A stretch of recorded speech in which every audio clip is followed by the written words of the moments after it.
¿Qué tanto nos podemos dejar ser y mostrarnos en nuestras luces, en nuestras sombras?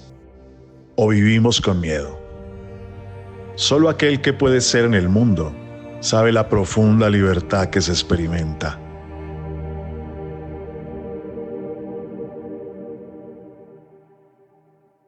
Cuando la tristeza se convierte en depresión, estas sensaciones se vuelven más intensas y permanecen gran parte del día, todos los días. No es un asunto esporádico o espaciado. Y además suelen ir acompañadas de la sensación de falta de fuerza.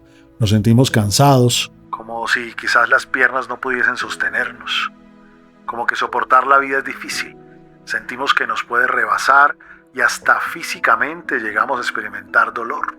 Cuando el sueño empieza a alterarse, bien sea porque no dormimos o porque queremos dormir, pero nos cuesta, y esto pasa casi todos los días, alerta. Cuando tenemos la sensación de angustia, que no sabemos cómo manejar, nos agitamos fácil o nos agitamos casi todos los días, otra alerta.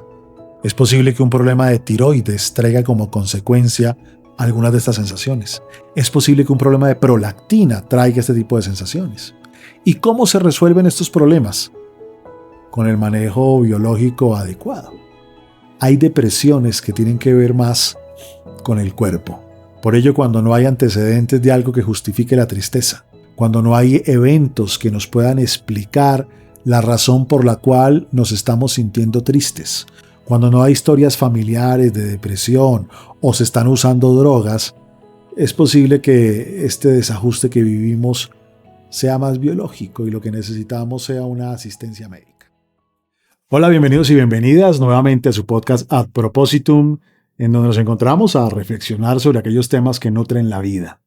Y hoy, dado que estamos en el mes de la salud mental, vamos a iniciar uno de 2 episodios centrados en la tristeza y en la depresión. Hoy en particular, cuando la tristeza se vuelve depresión. Vamos a profundizar en esto. ¿Cómo se vive la tristeza? La tristeza es una emoción a la que mucha gente le huye. La niega o la llaman mala, una emoción que a veces no nos gusta y que seguramente no quisiéramos vivir y que incluso preferimos transformarla en rabia porque nos hace sentir menos vulnerables. Así le pasa a veces a los niños, que cuando están tristes hacen estas pataletas donde expresan la rabia. La tristeza es una emoción que nos hace vulnerables y como no nos gusta la vulnerabilidad, tratamos de dejarla de lado, de negarla, de no expresarla. El asunto es que, pues la tristeza altera nuestro clima y nuestra percepción.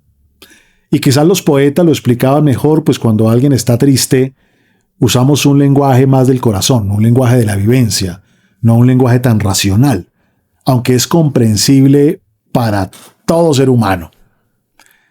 Yo puedo abrazar a mi pareja y decirle, te siento lejana. Y ella me dice, pero ¿cómo así? Si estoy a 2 centímetros de ti, estamos abrazados a 1 centímetro de distancia. No, pero te siento a kilómetros. Pero no es cierto, estoy a 2 milímetros. Es que el lenguaje del corazón es distinto. En este lenguaje yo puedo sentir a mi padre cerca, aunque mi padre haya muerto. Aunque ya esté en otro lado o en otra vida. Yo puedo sentir cerca a mi ser amado, aunque esté en este momento en Australia o en España, porque el lenguaje del corazón funciona con un tiempo y un espacio distinto a la lógica convencional. Y es en esta lógica del corazón, cuando intentamos comprender la tristeza, que empezamos a entender que la misma se parece a cierto frío. Quien está triste experimenta cierto frío, se pone frío. Si estuviéramos en un lugar con cientos de personas rodeándonos, pero el salón tuviese solo 30 metros cuadrados, no sentiríamos frío, sentiríamos calorcito. Pues estaríamos todos muy cerca y la cercanía genera calor. Pero si estuviéramos en 3.000 metros cuadrados, sentiríamos más bien frío, pues a mayor distancia interpersonal se experimenta menos calor, hace más frío. Por eso uno le dice a su pareja, te siento tan lejana, estás como tan fría, porque entre más lejos está alguien, más frialdad siento. Entre más cerca está alguien, más calorcito siento. Cuando algo que yo amo y me da calorcito se aleja de mí, Aparece la emoción de la tristeza, que en el lenguaje del corazón tiene que ver con el frío y la distancia. Pero además tiene que ver con que asociamos frío y distancia también a otras cosas. Por ejemplo, asociarías tristeza con oscuridad o con luminosidad. Seguramente con oscuridad. Porque si tuviéramos un montón de bombillos encendidos encima, tendríamos más bien calor. Es decir, cuando estamos tristes, todo es un poco más oscuro. Todo se torna más frío. Todo es más lejano y distante. Yo estoy a 500 metros tuyos y te hablo, y mi voz se escucha muy suave, como muy lejana. Cuando estamos tristes, ¿la voz es fuerte o más bien tenue? Tenue. ¿Se escucha más cerca o más lejos? Entre más fuerte sea la tristeza, es decir, entre más valioso sea aquello que perdemos, más experimentamos frío, distancia, oscuridad en la vida, pérdida de fuerza. Y también la alteración del tiempo. El tiempo se hace más lento, casi que se detiene. No solo estamos más lentos, sino que el tiempo pareciera extenderse. Quizás al estar triste ya no estamos a 10 metros de distancia de lo valioso, sino a 100 metros. Motivo por el cual no solo sentimos todo más lejano, sino que el tiempo en llegar allá se demora más. Tengo la fuente de calorcito de vida a 2 metros. Es decir, me demoro en llegar a esa fuente de vida lo que me demoro en recorrer 2 metros. Pero cuando estoy triste, esa fuente de calor la percibo a 10 kilómetros. ¿Cuánto entonces me demoro en llegar allá? Pues mucho más, tal vez horas. Porque en el lenguaje del corazón, en esa experiencia interna de la tristeza, se altera la experiencia del tiempo. Se hace más lento. Hay frío, oscuridad, lejanía, y el tiempo se hace más lento cuando la tristeza se apodera de nosotros. ¿Qué criterios nos pueden indicar que la tristeza se ha vuelto depresión? Cuando la tristeza se convierte en depresión, estas sensaciones se vuelven más intensas y permanecen gran parte del día, todos los días. No es un asunto esporádico o espaciado. Y además suelen ir acompañadas de la sensación de falta de fuerza. Nos sentimos cansados, como si quizás las piernas no pudiesen sostenernos, como que soportar la vida es difícil. Sentimos que nos puede rebasar y hasta físicamente llegamos a experimentar dolor. Por eso es que no es raro que muchas personas experimenten que el cuero cabelludo está más sensible, o literalmente que hay una presión en el pecho, como si allí en la mitad del esternón algo te oprimiera. El sentido de la vida se nos nubla. Pareciera que no hay propósito y que no hay cosas que valgan la pena en la vida. Nos sentimos a veces fracasados o indignos, como que no merecemos nada de lo bueno que hay. Es que cuando la tristeza se nos está convirtiendo en depresión, el asunto se tiñe de otro color, porque una cosa es estar triste y otra, muy distinta, es estar deprimido. La tristeza es una emoción natural que surge cuando lo que es valioso para uno está dejando de ser de manera natural, o cuando algo que es valioso para uno no puede continuar más, por el curso de la vida, o porque lo que es valioso para nosotros ya no puede continuar. Y ahí sentimos de forma natural tristeza, y es normal. Pero cuando nos quedamos allí y la tristeza empieza a agrandarse, suelen aparecer algunos síntomas que encienden las alarmas y nos indican que esto ya va más allá. Veamos los principales. Cuando la tristeza se da la mayor parte del día, casi todos los días, alerta. Cuando nuestro interés o el placer por las cosas de la vida, por las actividades que nos interesaban, se baja a la mínima expresión, la mayor parte del día o casi todos los días, alerta.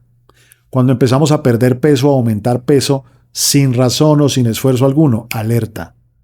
Cuando el sueño empieza a alterarse, bien sea porque no dormimos o porque queremos dormir, pero nos cuesta, y esto pasa casi todos los días, alerta.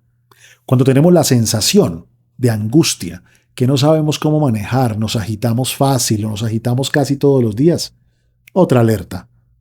Cuando estamos cansados, fatigados o con pérdida de energía, pero no después de hacer ejercicio, casi todo el tiempo, casi todos los días.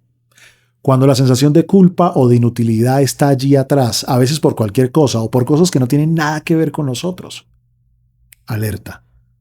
Cuando no podemos concentrarnos y se nos hace difícil tomar decisiones, pero no un día X y no de toda la vida, casi todos los días desde que sentimos la depresión. Cuando incluso llego a pensar que si muriese no pasaría nada y no le importaría a nadie, incluso planeando hacerlo o intentando lastimarnos. Ahí, la tristeza se ha salido ya de las manos. No es necesario que yo tenga todos estos 9 criterios que mencioné. A veces basta con tener algunos de ellos. Lo importante es que el sentimiento de tristeza no es lo único que nos puede indicar que hay una depresión. Se requieren muchas más cosas y encender las alarmas. ¿Cuáles son las formas de la depresión? Hay muchas formas de describirlo. A mí me gusta pensar en 4 caras de la depresión o en 4 formas. La primera, hace mucho tiempo la llamaban depresiones endógenas o orgánicas, que tienen que ver más con el cuerpo, con la biología, no con algo que nos pasó, ni con la pérdida de un ser querido. No es porque nuestros proyectos hayan fracasado, ni por ninguna ruptura. No es porque nuestra psicología o nuestras creencias se hayan derrumbado. Tiene que ver más con procesos biológicos. Y su solución tiene más ese énfasis. ¿A qué me refiero? Es posible que un problema de tiroides traiga como consecuencia algunas de estas sensaciones. Es posible que un problema de prolactina traiga este tipo de sensaciones. ¿Y cómo se resuelven estos problemas? Con el manejo biológico adecuado. No con psicoterapia necesariamente. No necesitamos allí una extensa terapia psicológica. Lo que necesitamos especialmente es un manejo médico. Hay depresiones que tienen que ver más con el cuerpo. Por ello, cuando no hay antecedentes de algo que justifique la tristeza, cuando no hay eventos que nos puedan explicar la razón por la cual nos estamos sintiendo tristes, cuando no hay historias familiares de depresión o se están usando drogas, es posible que este desajuste que vivimos sea más biológico y lo que necesitamos sea una asistencia médica. Segunda cara o segunda forma de la depresión, me gusta llamarla depresiones reactivas, y es tal vez la más común, la más frecuente. Es cuando la tristeza se agrava o el duelo se complica. Significa que estoy perdiendo algo valioso y entre más valioso sea aquello que estoy perdiendo, más profunda mi tristeza. Y si es una pérdida masiva de lo valioso, más fuerte la tristeza que siento. Es decir, es una reacción normal, porque cuando una situación anormal implica una respuesta normal, pues eso sería como lo más normal posible. Es decir, si se murió alguien que yo amo, si se acabó una relación importante para mí, si se derrumbó algo que había construido y era muy valioso, y me siento muy triste, quiere decir que yo soy normal, porque sería muy raro en nuestra cultura que uno estuviera absolutamente feliz después de perder algo que uno amaba o que era valioso para uno. Esta forma de depresión es un ajuste ante la pérdida, un dolor que está ahí y que necesitamos aceptar o procesar, porque pareciera que arrastrara muchas otras cosas valiosas. Si pierdo a mi pareja y ya ni el trabajo me gusta, es como si arrastrara también el gusto por el trabajo y por salir a trotar que antes me fascinaba. Miren, hay valores tan poderosos que en sus pérdidas arrastran algunas cosas.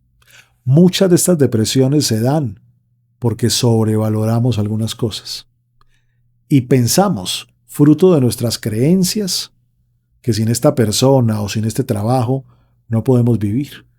Pensamos que no hay nada más valioso en el mundo que el reconocimiento y la fama, y si un día no te dan reconocimiento o pierdes algo, te caes. Son depresiones en donde se golpea una forma de concebir la vida que es valiosa para uno. Y suele ser un tránsito normal. Lo que pasa es que a algunas personas se les complica. Miren, si una persona cree que el amor tiene que durar toda la vida, 24 horas al día, 365 días del año, con disponibilidad y estabilidad absoluta, representado en un príncipe azul con un corcel blanco, pues va a sufrir cosas cuando este amor se acabe. Y si además no cuenta con buenas herramientas o estrategias de afrontamiento adecuadas, pues es posible que la tristeza de la pérdida se convierta en un proceso que finalice en depresión. Lo normal, cuando alguien pierde algo valioso, es que sienta la pérdida de valor, es que se ponga triste. Algunas personas transitarán dicha pérdida y ya, llorarán sus muertos, aunque sigan vivos con otras o con otros, pero llorarán sus muertos. Llorarán a la gente, soltarán cosas. Estarán tristes un tiempo, pero a otros se les puede complicar un poco más. Y quedarse ahí dando vueltas durante mucho tiempo, teniendo otros síntomas y convirtiéndose ello en una depresión. A veces, lo biológico y lo psicológico no son temas excluyentes. A veces yo puedo tener un tema hormonal o estar en una fase de perimenopausia donde hay cambios importantes y además tener una pérdida. Y eso hace que sea más fuerte esto que llamamos depresión. Hay una tercera cara o una tercera forma. La llamaban antes depresión neurótica, que es un poco disfrazada, pero es una forma de depresión reactiva al estrés. Todos tenemos formas de enfrentar la vida. Si para mí equivocarme, fracasar o errar es algo muy doloroso o lo peor, o si para mí afectar mi imagen es lo más grave, pues seguramente mi personalidad se ha organizado para luchar contra estas posibilidades y hacer lo que sea necesario por no fracasar o errar. El asunto es que cuando las estrategias para manejar mi personalidad se estrellan y no funcionan, solemos cambiarlas por otras nuevas.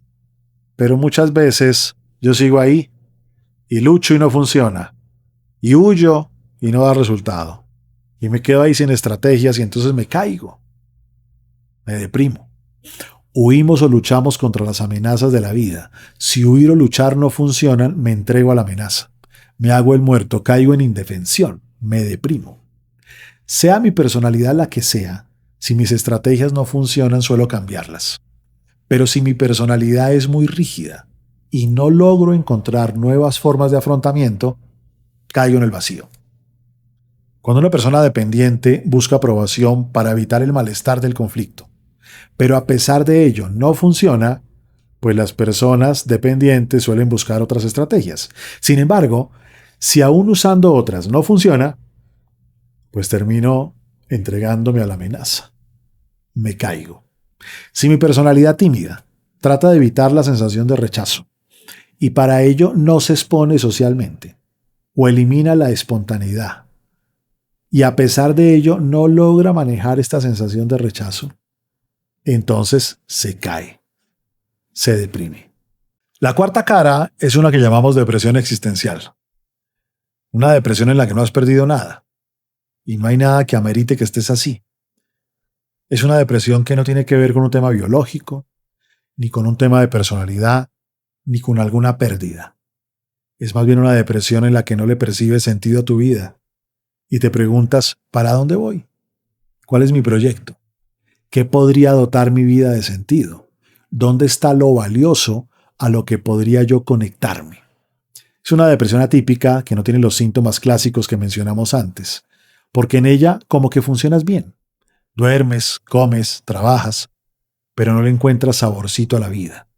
Quizás no se puede llamar depresión en el sentido estricto de la palabra, pero hay gente que se quita la vida por ella. Más que depresión, tal vez sea una forma de mastitis existencial, que es aquello que se produce cuando tú no das lo que podría alimentar al mundo, cuando aquello que tú podrías dar no lo das, cuando no puedes sacar lo que tienes para entregar, cuando no tienes sensación de contribución y se te pone dura la vida y duele vivir. Ahora bien, más allá del tipo de depresión, porque hay muchas formas de verlo, el tema es preguntarnos, ¿cómo es mi relación con la vida? ¿Cómo vivo una vida con calorcito?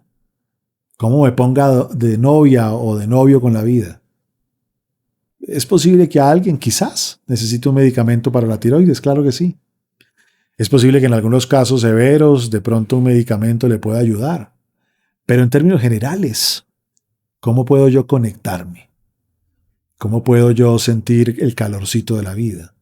¿Cómo puedo hacer para que este frío o esta lejanía sea distinta?